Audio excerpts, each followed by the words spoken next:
a faraway land, there once lived a little girl called Little Red Riding Hood. She loved to run through the woods to visit her grandmother who lived in the next village.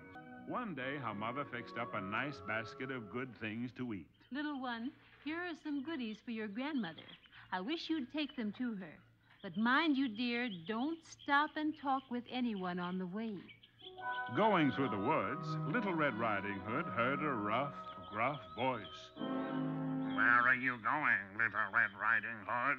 I'm going to see my dear grandmother who lives in the little house in the next village through the woods.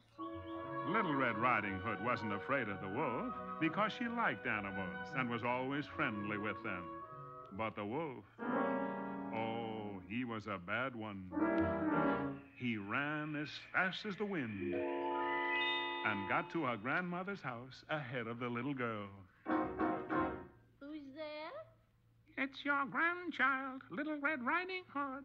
And I brought you some nice things to eat. Well, pull the bobbin, child, and the latch will fly up. So the wolf pulled the bobbin, and the door opened. When she saw the wolf, Little Red Riding Hood's grandmother ran quickly away.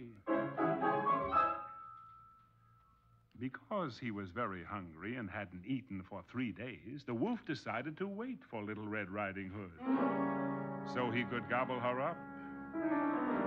So he put on Grandma's clothes and nightcap and got into bed.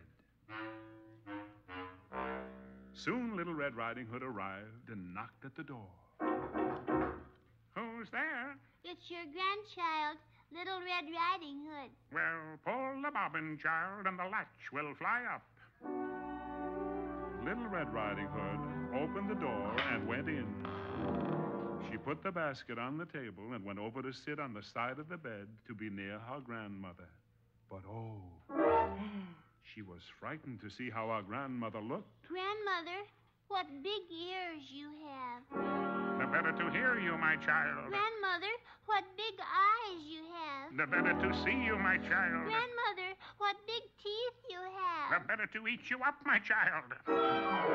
But Little Red Riding Hood jumped up and ran quickly out of the house through the woods to her home. Because she had on her red hood, her father saw her from a long ways off and came running to meet her. And from that time on, Little Red Riding Hood never stopped to talk with strangers.